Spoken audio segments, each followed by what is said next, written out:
নমস্কার। গল্প যখন ভাবাই চ্যানেলে সকল শ্রোতা বন্ধুকে স্বাগত।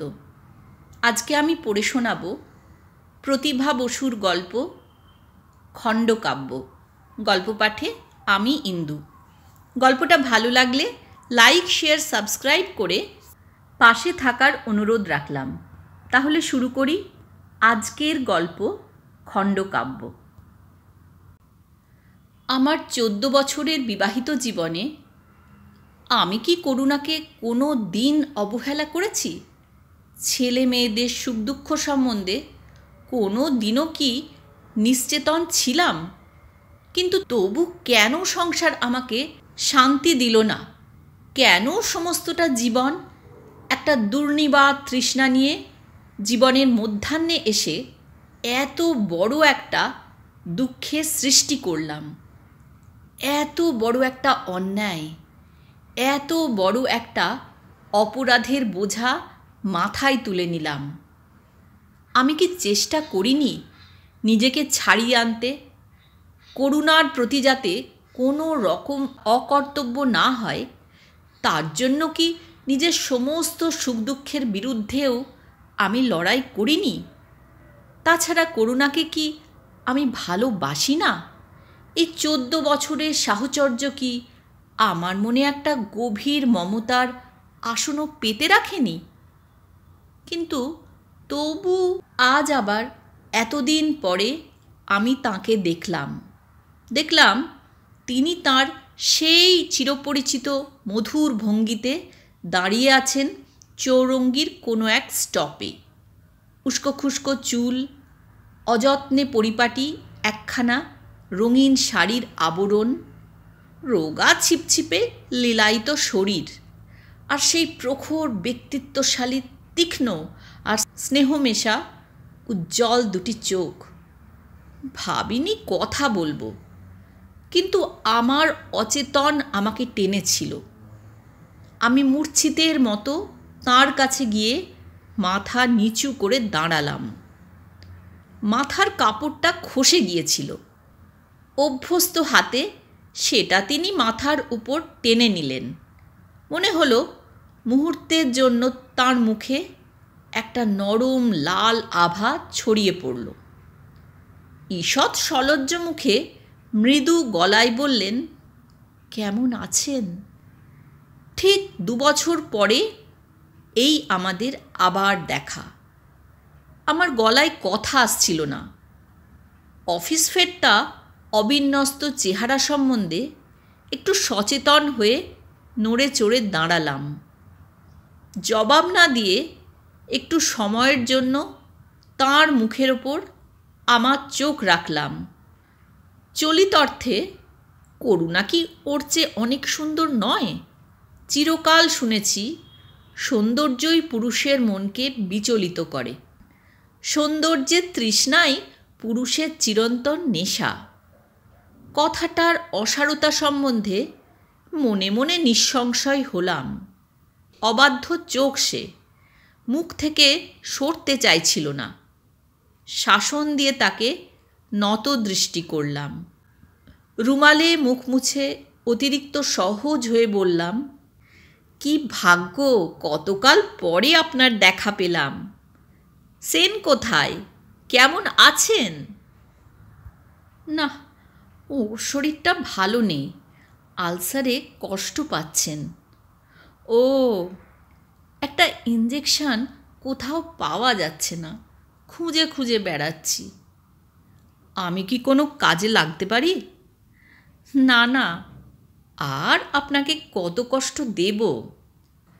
কথাটা তিনি কিভাবে বললেন জানি না। আমি মনে মনে কষ্টের অন্য অর্থ করলাম। নিঃশ্বাস ফেলে বললাম, কেউ কাউকে কষ্ট দেয় না, আমরা নিজেরাই নিজেদের দুঃখ রচনা করি। উপলক্ষ নিশ্চয় একটা থাকে। তা থাকে, তাহলে আমি তো সেই অপরাধী। আমার জীবনের সেটাই তো সবচেয়ে মহৎ অংশ। অনুরাধা দেবী। চকিতে তিনি আমার মুখের দিকে তাকালেন। বাস এলো। দ্রুত পায়ে তিনি উঠে যেতে যেতে আমার দিকে তাকিয়ে বললেন, আসুন। ভিড়ে ভারাক্রান্ত বাস, তাছাড়া আমার ট্রামের পাস, কিন্তু তিনি আমাকে ডেকেছেন, সেখানে কি দ্বিধার প্রশ্ন ওঠে? লেডিস সিটটি খালি করে দুজন হতভাগ্য পুরুষ বিরস বদনে উঠে দাঁড়ালেন। আমি গিয়ে তার পাশে বসলাম। তারপর সমস্তটা পথ আমি যে তার পাশে বসেছি এই কথাটা আমি এক নিমেষের জন্য ভুলতে পারলাম না। বুকের মধ্যে অসহ্য বিদ্যুৎ স্পর্শ আমাকে নিঃসাড় করে রাখল। তার মনের কথা জানি না, তিনি বাইরে মুখ ফিরিয়ে থাকলেন। আমার বাড়ির রাস্তা পেরিয়ে গেল, আমি নামলাম না। মনে মনে ভাবলাম, এই চলায় কেন আমার শেষ চলা হয় না? ইনি যখন উঠে যাবেন আমার পাশ থেকে, এর পরেও কেন আমি সেই সঙ্গেই লুপ্ত হয়ে যাব না এই দুঃখ আর ব্যর্থতায় ভরা পার্থিব সংসার থেকে? এক সময় স্মিত হাস্যে তিনি বিদায় নিলেন। আমি দুই তৃষিত চোখ মেলে তাকিয়ে রইলাম তাঁর দিকে। কোথায় গেলেন তিনি? কত দূর তাঁর বাড়ি? কোন রাস্তা? কত নম্বর? কিছুই আমার জানা হলো না। আমি কোথায় যাব তাও তিনি জানলেন না। এই বিরাট শহরে আবার কবে আমি দৈবের দয়ায় তাঁর দেখা পাব, কে বলে দেবে সে কথা? তাঁর পাশে যতক্ষণ বসেছিলাম, বুকের কম্পনের সঙ্গে সঙ্গে এই ইচ্ছেটা আমাকে কতবার পীড়া দিয়েছে, কিন্তু আমি কিছুতেই জানতে চাইনি তাঁর ঠিকানা কি। আমি জানি তাহলে আবার আমার অজান্তেই প্রত্যহ সেই ঠিকানায় গিয়ে হাজির হব। দিনান্তে তাঁকে দেখবার লোভ আমি কিছুতেই সামলাতে পারব না। 21 বছর বয়সে বিয়ে করেছি। একটু উচ্ছৃঙ্খল ছিলাম। কাব্যে বর্ণিত কবির মতো আমার স্বভাব। বন্ধুদের সঙ্গে সময়ে অসময়ে আড্ডা দিয়েছি। কখনো নিরালা নির্জনে বসে একা একাই সমস্ত রাত কাটিয়েছি। মনে হলে সমস্ত দিন বন্ধ ঘরে কবিতার বই বুকে নিয়েও দিন কেটেছে। ছাত্র হিসেবে তুখর ছিলাম, কিন্তু অনিচ্ছার জোরে পরীক্ষার ফল কিছুতেই ভালো করিনি। শুনেছি আমি জিনিয়াস। হতে পারে। এক সময়ে বাঁ হাত দিয়েও যা লিখেছি তাই নিয়েও তো ছাত্রমহল মেতে উঠেছে। আমার আকার প্রকার নকল করবার লোকেরও অভাব ছিল না। আমি মানুষটা উদ্দাম। সলজ্জ সুকণ্ঠ হওয়াকে আমি কাপুরুষতা মনে করেছি। অল্প বয়সে মা মারা যান। বাবা ছিলেন স্নেহশীল। ইচ্ছাতে বাধা না পেয়ে পেয়ে উদ্দামতা যখন চরমে ঠেকল, তখনই বাবা বিয়ে দিলেন। কিছু যে অনিচ্ছা ছিল তাও না, কোনো স্বপ্নও ছিল না। শুনলাম বউ সুন্দরী, কৌতূহল বোধ করলাম না। সুন্দর মেয়ের প্রতি আমার লোভ ছিল না। আসলে কোনো মেয়ের প্রতি আমার লোভ ছিল না। মেয়েরা আমার কাছে খেলার মতো। ইচ্ছে করলেই তাদের জয় করতে পারি। সে জয় কোনো কৃতিত্ব ছিল না বলে তার প্রতি আকর্ষণ আমার শিথিল ছিল। বিয়ের প্রথম রাত্রে প্রদীপের স্বল্পালোকে আমি যখন করুণাকে দেখেছিলাম, ভালো লেগেছিল। সাগ্রহে হাত বাড়িয়েছিলাম তার দিকে, কিন্তু স্পর্শ করবার সঙ্গে সঙ্গেই আমার সমস্ত উৎসাহ স্তিমিত হয়ে এলো। আমি তখনই জেনেছিলাম এ আমার চাওয়ার পাওয়া নয়। কি চাই তা জানি না, কিন্তু আমি যে পেলাম না তা বুঝেছিলাম। কি যেন নেই ওর মধ্যে। ফলে বউয়ের প্রতি আমার অমনোযোগ স্বজনদের চক্ষুশূল হলো। বাবা বললেন, এমন বারমুখো ছেলেকে নাকি কোনো মেয়েই ঘরে বাঁধতে পারে না, তা নইলে এমন লক্ষ্মী। আমি জানি ও ভালো মেয়ে, শান্ত, বাধ্য, নম্র। আমার প্রতি ওর অখণ্ড মনোযোগ। ও জানে আমি ওর স্বামী, ইহকাল পরকালের পরম দেবতা। আমি এও জানি বিপদের দিনে করুণার চাইতে বড় বন্ধু আমার কেউ নেই। আর সেই জন্য আমিও ওকে দয়া করি, মমতা করি, স্নেহ করি, কিন্তু আকর্ষণ বোধ করি না। আমার অশান্ত আত্মার সহচরী ও নয়, ও হতে পারে না।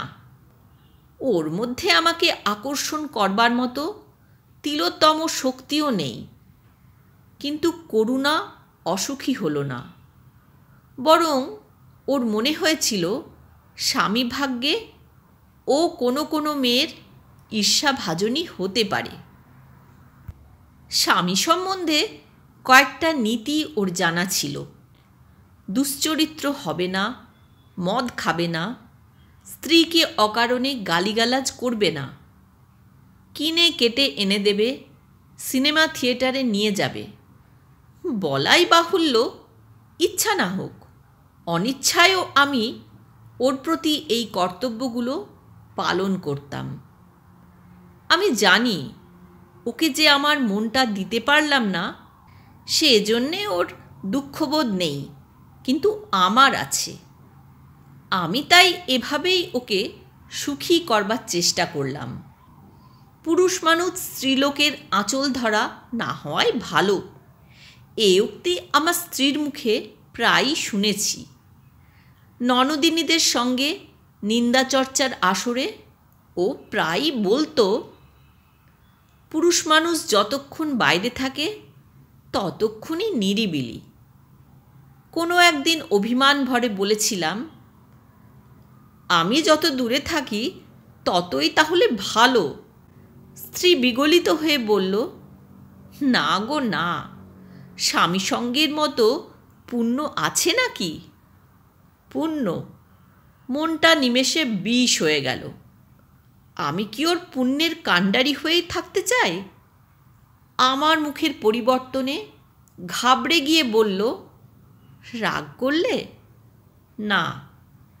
তবে মুখ অমন করলে কেন? এমনি? না, এমনি না।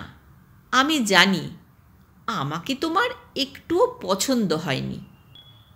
আমি যা বলি তাই। কথা শেষ না করে ও চোখে আঁচল দিল। বিরক্তিতে আমার সমস্ত চিত্ত বিমুখ হয়ে উঠল। ঘন ঘন ছেলেপুলে হতে লাগলো আমাদের। বছর বছর সন্তান ধারণের চাপে আর পালনের চাপে আমার সঙ্গে সম্পর্কটা করুণা আরও সুদূর করে আনল। ক্রমে রাত্রিবেলা ছাড়া অন্য সহযোগিতা প্রায় মুছেই গেল আমাদের জীবন থেকে।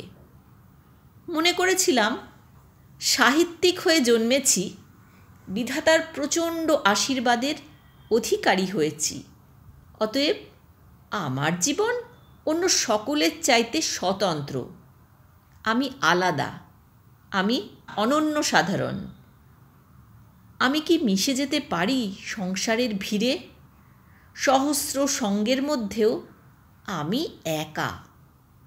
কিন্তু কার্যকালে সবই উল্টে গেল। বছরে 4টে গল্প লিখে সময় সুযোগ মতো বসে বসে 5 মাস ধরে একখানা উপন্যাস রচনা করে ছেলেদের দুধ জোটানো সম্ভব হলো না। বরং লিখে লিখে যে কাগজ নষ্ট করব, তা বিক্রি করলে 3 দিনের বাজার আসতে পারে। শান্ত স্বভাব করুণা মাতৃত্বের ফলে খিটখিটে হয়ে উঠল। প্রতিভা কথাটা তার বুদ্ধির অগম্য। মানুষকে সে ধন দিয়ে, জন দিয়ে আর প্রচলিত অর্থে বিদ্যা দিয়ে বিচার করে। আমার মধ্যে এই 3টিরই অভাব আস্তে আস্তে তাকে পীড়া দিতে লাগলো। আমি যখন উদাস দৃষ্টি মেলে আকাশের দিকে তাকিয়ে থাকি, কোনো বই পড়তে পড়তে আমার মন যখন একটা অপার্থিব আনন্দে আর দুঃখে অভিভূত হয়ে ওঠে, মনে মনে যখন আমি মহৎ একটি সৃষ্টির প্রেরণায় নিঝুম হয়ে বসে থাকি, ও তখন ছেলে ঘুম পাড়াতে পাড়াতে আমাকে বকে, অলস, নিষ্কর্মা, বিদ্যাহীন। হঠাৎ সচকিত হয়ে মুখের দিকে তাকাই, মৃত্যুর মতো একটা হিমশীতল স্পর্শ যেন তার মুখ থেকে বেরিয়ে আসে, আমার বুক বেয়ে বেয়ে কোথায় নেমে যায়।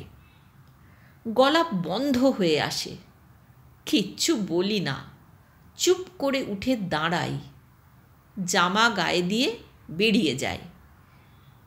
যখন ফিরি তখন করুণা শ্রান্ত শরীর ঘুমের আবেশে গভীর।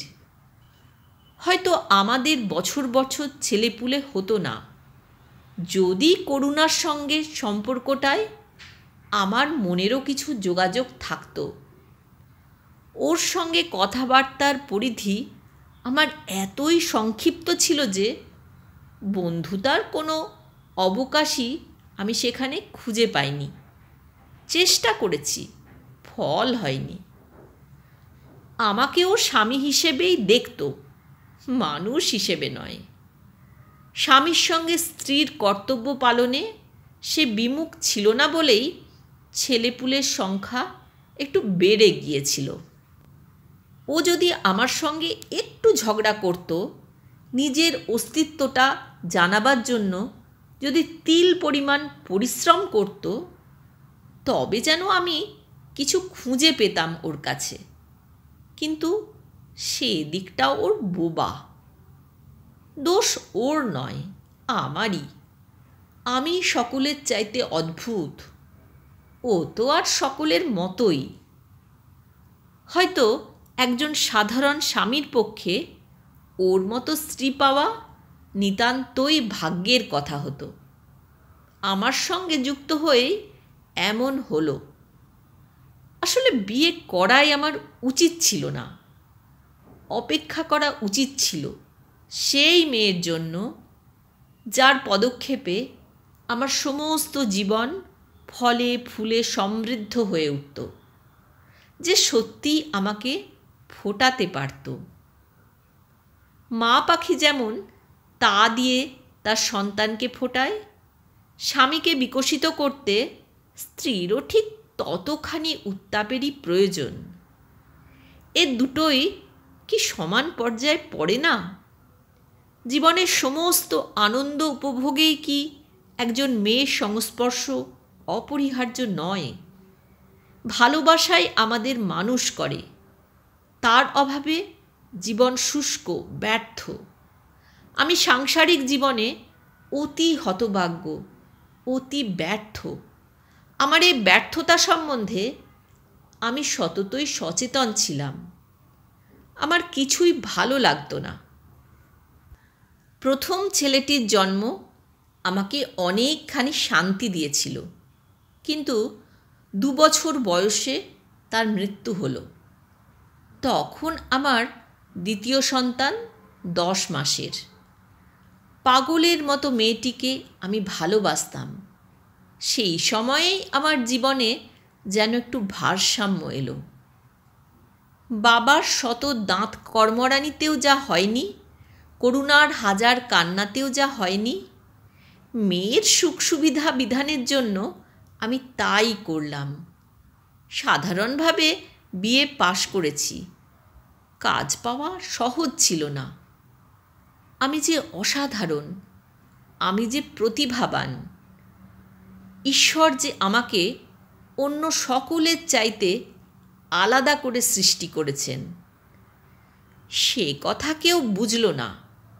সকাল সন্ধ্যা ঘর্মাক্ত হয়ে আর 5 জন মানুষের মতোই 2 মাস হাঁটাহাঁটি করে অনেক দরজা থেকে অনেক অপমান সঞ্চয় করে অবশেষে 95 টাকার একটি চাকরি জোগাড় করে নিলাম। করুণার মুখে হাসি ধরে না। খানিকক্ষণের জন্য সে তার মৃত পুত্রকেও ভুলে গেল। স্বামীর সুমতিতে দুহাত জোর করে অদৃশ্য দেবতাকে প্রণাম করল সে। সকাল 9টা থেকে সন্ধ্যা 7টা পর্যন্ত আপিসের সেই আলোজ্বালা বন্ধ ঘর আমার জীবনে বাকি রসটুকুও আখের কলের মতো নিংড়ে নিতে লাগলো। হাজারো কথার হাজার দুটি সমস্ত আমি বিকিয়ে দিলাম মোটা মোটা খাতার লম্বা লম্বা হিসাবে স্তূপে। সে কথা কেউ জানল না, কেউ জিজ্ঞেস করল না সে কথা। বরং কোনো কোনো সকালের কোনো অপরূপ আকাশ যদি বা কখনো আমাকে হাতছানি দিয়েছে, বিশ্ব সংসার ভুলে গিয়ে অনির্দেশ্য অব্যক্ত একটা সুখের অনুভূতিময় চিত্ত নিয়ে যখন আমি একটি প্যাডের পাতার ওপর কলম ছুঁয়েছি, তখনই করুণা হাঁ হাঁ করে ছুটে এসে কলম কেড়ে নিয়েছে। এই করে করে চাকরিটি খোয়াবে তুমি। বেলা কটা জানো?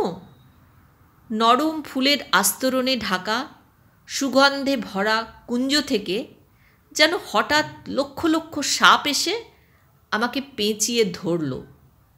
সমস্ত রক্ত ঠান্ডা হয়ে গেল তাদের আলিঙ্গনে। ছাড়াবার উপায় নেই। আমার যন্ত্রণা হয়েছে, অসহ্য যন্ত্রণা। ছেলের মৃত্যুতেও আমার এত কষ্ট হয়নি। মনে মনে ভেবে দেখেছি, এ থেকে বিচ্ছিন্ন হবার কষ্টের চাইতে বড় দুঃখ পৃথিবীতে আমার আর কিছুই ছিল না তখন। তারপরে আমার আরও 2টি সন্তান হলো। চাকরিতে অভ্যস্ত হলাম। 9 মাসে 6 মাসে একটি গল্প লিখতেও আলস্য বোধ করলাম।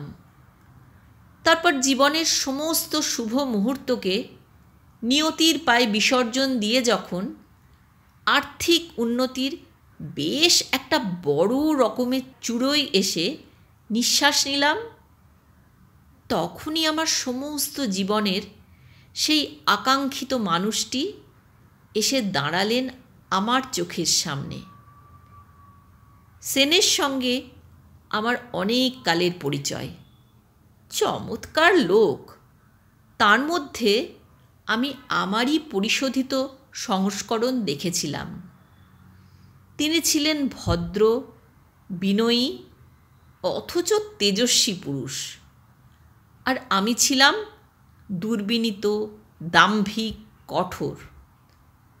আমি জানি তার মতো সার্থক জীবন পেলে আমিও তার মতোই নম্র হয়ে উঠতাম। পৃথিবীকে আমিও তার মতোই ভালোবাসতাম। আমার চোখেও প্রতিভার দীপ্তির সঙ্গে সঙ্গে নামত প্রশান্তির ছায়া। শান্তি আর স্নেহের সমাবেশে আমার দৃষ্টিও গভীরতায় অতল হতো। কারো বাড়ি যাওয়া, কারুর সঙ্গে সংস্রব রাখা আমার জীবন থেকে মুছে গিয়েছিল। কোনো এক সভায় আমরা দুজনে অনেক কাল পরে আবার একত্রিত হলাম। সেনকে দেখে আমি অবাক হয়ে গেলাম। মৃদু মধুর কথা আর সুকণ্ঠ সলজ্জ ভঙ্গিতে তাকে আমার এত ভালো লাগলো বলতে পারি না। সভার শেষে তিনি আমাকে তাঁর বাড়িতে আসবার জন্য অনুরোধ জানালেন। আমি বিনা দ্বিধায় আমার স্বভাববিরুদ্ধ কাজটি নিঃশব্দে সম্পন্ন করলাম। খুশিতে উজ্জ্বল হয়ে তিনি আমাকে অভ্যর্থনা করলেন। অত্যন্ত আবেগ ভরে আমার অতীত কীর্তির সুখ্যাতিতে মগ্ন হয়ে উঠলেন। দুজনের যেখানে একই পেশা, সেখানে রেষারেষির ভাবই সর্বত্র দেখেছি, এবং আমি নিজেও যে এই ঈর্ষা থেকে মুক্ত ছিলাম তা বলতে পারি না। কিন্তু সেনের এই ঈর্ষা থেকে অকুণ্ঠ মুক্তি আমাকে অবাক করল। একটু পরেই যিনি ঘরে ঢুকলেন তাঁকে দেখেই বুঝলাম ইনি সেনের স্ত্রী। সেন আগ্রহ ভরে বললেন, এসো, তোমার প্রিয় লেখকের সঙ্গে তোমার আলাপ করিয়ে দিই। আমি যুক্ত করে তাকে অভিবাদন জানালাম। আলাপের প্রথম অধ্যায় শেষ করে তিনি বসলেন। রোগা ছিপছিপে মহিলা, সাদাসিধে শাড়ি আর ব্লাউজে আবৃত শরীর, পায়ে লাল কার্পেটের চটি। কিছুই উল্লেখযোগ্য নয়, কিন্তু তবুও তিনি যে এসেছেন সে অস্তিত্বে ঘরটিও যেন সচেতন হয়ে রইল। ভদ্রমহিলাদের দেখলেই আঘাত করে, উপেক্ষা করে কথা বলা আমার স্বভাব। কিন্তু সেদিন আমি অত্যন্ত বিনীত ভঙ্গিতে হাতে হাত ঘষে ঈষৎ হাস্য ছাড়া আর কিছুই করিনি।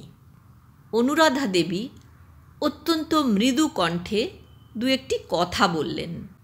বলবার জন্যেই বললেন না, জানবার জন্যেই বললেন। অত্যন্ত ঔৎসুক্য নিয়েই তিনি আমার সাহিত্যিক জীবনের কথা, তথ্য জানতে চাইলেন। তাঁর আন্তরিকতার মূল্য আমি অস্বীকার করতে পারলাম না। যখন বাড়ি ফিরলাম, ওদের স্বামী স্ত্রীর যুক্ত জীবনের একটা পরম শান্তির হাওয়া যে আমাকেও স্পর্শ করেছে সেটা বেশ স্পষ্ট করেই বুঝতে পেরেছিলাম। ওরা যে সুখী এই কথাটা আমার বুকের মধ্যেও যেন একটা সুখের আবেগ আনল। চুপ করে শুয়ে শুয়ে অনেক রাত পর্যন্ত ওদের কথাই ভাবলাম। সেনের সুন্দর জীবনের পিছনে যে অতখানি শান্তি আছে তা ভেবে ভালো লাগলো। যে অভাববোধে নিজে প্রতিনিয়ত দগ্ধ হচ্ছি তা থেকে একজনকে মুক্ত দেখে আনন্দ হলো। মনে মনে বললাম, ঈশ্বর, ওদের সুখ অক্ষুণ্ণ করো। শনিবার আপিস তাড়াতাড়ি ছুটি হলো এবং কোনো এক অদৃশ্য শক্তি আমাকে আবার সেনের বাড়িতে টেনে আনলো। দুজনের আন্তরিক অভ্যর্থনায় আমি অভিনন্দিত হলাম। সময়ের উপর এরা সীমা টানেননি। বন্ধুতার উত্তাপে আমাকে অনির্দিষ্টকাল পর্যন্ত অভিভূত করে রাখলেন। সহসা ঘড়ির দিকে তাকিয়ে আমি উঠে দাঁড়ালাম। দরজা পর্যন্ত এসে ওরা আমাকে বিদায় দিলেন। আমি সেই অবকাশে অনুরাধা দেবীকে ভালো করে দেখলাম। তার মাঝারি আকারে দুটি চোখের তারার ঔজ্জ্বল্য আমার অন্তরকে বিদ্ধ করল। আমি জানলাম এই সেই মেয়ে, সমস্ত জীবন ধরে আমি যাকে খুঁজে বেড়াচ্ছি। অত্যন্ত নির্দোষ ভালোবাসা, যিনি আমার আত্মার প্রিয় অধীশ্বরী, তাঁকে যে আমি আমার দৈহিক জীবনে পেলাম না, এ নিয়ে আমার মনে কখনো কোনো অভিযোগ আসেনি। কিন্তু তাঁকে আমি না দেখেও থাকতে পারতাম না। তিনি যে আমার, এই কথাটা যেন হৃদয়ের গভীরে মোটা মোটা অক্ষরে লেখা হয়ে গেল। আমার কত ব্যর্থ সন্ধ্যা আবার মধুরতায় ভরে উঠল ওদের সংস্পর্শে। আমি আবার মানুষের মতো বাঁচতে আরম্ভ করলাম। চাকরি করে নীরস বিবাহিত জীবনের বাইরে আমার জন্য একটি স্বর্গ রচনা করলেন অনুরাধা দেবী। তার কথা, তার ব্যবহার, তার ব্যক্তিত্ব সমস্তটা মিলিয়েই তিনি। তার সমস্ত কিছুই আমার জীবনের পরম কেন্দ্র, আমার জীবনের নতুন অধ্যায়। যতক্ষণ তাদের কাছে থাকতাম, সেনের সুখী জীবনের আভা আমাকে উদ্ভাসিত করত। অনুরাধা দেবীর পরিচ্ছন্ন বুদ্ধি আমাকে সম্মোহিত করত। সময় যে কেমন করে গড়াতো আমি জানি না। নিতান্তই না উঠলে নয়, এমন একটি সময়ে নিজেকে জোর করে আমি বিচ্ছিন্ন করতাম। বাড়ি ফিরে ঢাকা ভাত খেয়ে শুতে যেতাম। করুণা ঘুমের মধ্যেই আড়মোড়া ভেঙে বলতো, এলে? রোজ রোজ এত রাত করে ফেরো কেন? আমি জানি এ কথা সে জবাবের প্রত্যাশায় বলেনি। পুরুষ মানুষ সন্ধেবেলা তাস পাশা খেলতে বেরোবেই, তাই নিয়ে অকারণ অভিমান তার ছিল না। আমার সেটাও একটা বাঁচোয়া ছিল। শুতে শুতে রাত 12টার বেশি হতো। শুয়েও আর ঘুম আসতো না। আমার চোখকে অনুরাধা দেবী তাঁর রোগা ছিপছিপে শরীরটি দিয়ে ভরে রাখতেন। আমি মনে মনে তাঁর স্পর্শ অনুভব করতাম। তাঁর সান্নিধ্য স্বপ্নে বিভোর হয়ে পড়ে থাকতাম। এই সময়টাই সত্যি আমি সুখী হয়েছিলাম, খুব সুখী। সমস্তটা দিন গেলেই যে সন্ধ্যা, এই কথাটা আমাকে নতুন জীবন দিল। নতুন প্রাণের অঙ্কুরে আমি আবার সতেজ হয়ে উঠলাম। আপিসের হিসেবের খাতার স্তূপেই আমি আবার আমার স্বপ্ন খুঁজে পেলাম।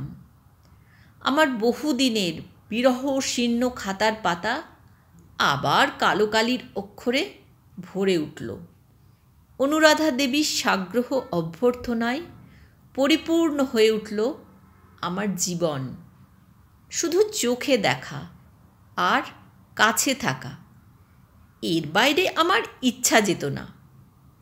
কিন্তু কিছুদিন পরে লক্ষ্য করলাম অনুরাধা দেবী যেন হঠাৎ কেমন বিষণ্ণ হয়ে উঠছেন। আমি আর সেন যুক্ত হয়ে তাঁকে ঠাট্টা করতাম, তাঁর আনন্দের উপাদান হবার চেষ্টা করতাম, কিন্তু তাঁর চোখে বেদনার ছায়া দেখা দিল। কোনো এক স্তব্ধ দুপুরে কাজ করতে করতে হঠাৎ সেই চোখ আমাকে ডাকল। আপিস করা আর আমার পক্ষে সম্ভব হলো না।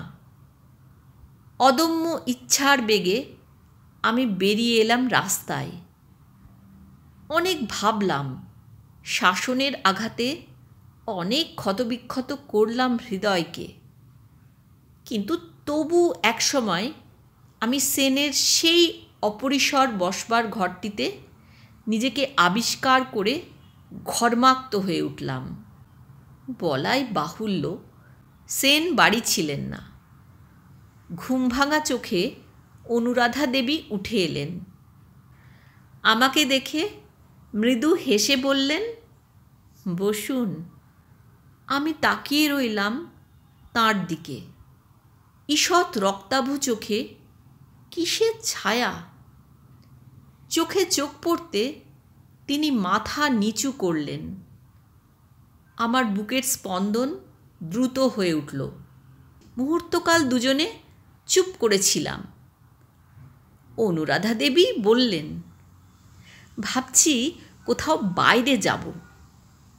বাইরে কেন? আমার গলায় বিচ্ছেদের ব্যাকুলতা ফুটে উঠেছিল। তিনি পরিষ্কার গলায় বললেন, ভালোবাসার শক্তি অসীম, তার আকর্ষণ মৃত্যুর মতো অনিবার্য। অনুরাধা দেবী, আমি জানি আপনি আমাকে ভালোবাসেন। অনুরাধা, তার দুর্নিবার টানে আমার মতো সুখী জীবনও বিপর্যস্ত হয়ে যেতে পারে। হৃদয়কে বিশ্বাস নেই। আপনি বলছেন কি? আপনিও কি তাই বলেন না? মাথা নিচু করলাম। একটু থেমে অনুরাধা দেবী বললেন, আমার স্বামীর ভালোবাসা অতল স্পর্শী, আর আমি তাকে কত ভালোবাসি তাও তার অজানা নয়। তিনি ব্যথা পেলে তার হাঁটবার জন্য আমি বুক পেতে দিতে পারি। তাকে দুঃখ দিয়ে পৃথিবীর কোনো সুখই আমি প্রার্থনা করি না। আমি স্ত্রীলোক হয়ে এমন কথাও মনে মনে ভাবি, তিনি যেরকম নির্ভরশীল অসহায় মানুষ, তাকে ফেলে যেন আমার মৃত্যুও না হয়। কিন্তু আমি আস্তে আস্তে উঠে দাঁড়ালাম, নিজেকে প্রচণ্ড শক্তিতে বিচ্ছিন্ন করবার জন্য পা বাড়ালাম। হঠাৎ তাকে স্পর্শ করবার একটা দুরন্ত স্পৃহা আমাকে পাগল করে তুলল। মুহূর্তের ভ্রান্তিতে আবার ফিরে দাঁড়ালাম। তার দিকে তৃষিত চোখ থেকে ফোঁটা ফোঁটা জল গড়িয়ে পড়ছে। যুক্ত দুটি হাত মৃত্যুর মতো স্তব্ধ। আমি মানুষ, তিনি দেবী। তাকে আমি ছোঁব কেমন করে? বিমুগ্ধ দৃষ্টিতে তাকিয়েছিলাম। আস্তে আস্তে তিনি যুক্ত কর খুলে আমার দিকে এগিয়ে এলেন। হাত বাড়িয়ে বললেন, আমাকে স্পর্শ করে বলুন, এই দেখাই শেষ দেখা হোক। নিঃশব্দে আমি তাকে স্পর্শ করলাম। শিথিল পায়ে বেরিয়ে এলাম রাস্তায়। তারপর এই 2 বছর পরে আবার তাকে দেখলাম আমি। 2 বছর কতটুকু সময়! 200 যুগ কাটলেও কি আমি আমার আত্মাকে ভুলে যেতে পারি? তিনিই তো আমার আত্মা, তিনি তো সততই আমার হৃদয়ে আছেন। তবু কেন জ্বলে যায়, পুড়ে পুড়ে ছাই হয়ে যায়? কেন এই চকিত দেখায় আবার হৃদয় উদ্বেলিত হয়ে ওঠে? হে আমার অশান্ত আত্মা, শান্ত হও, স্তব্ধ হও। একটুখানির জন্য ভুলে যেতে দাও সব। এতক্ষণ শুনছিলেন আজকের গল্প খণ্ডকাব্য।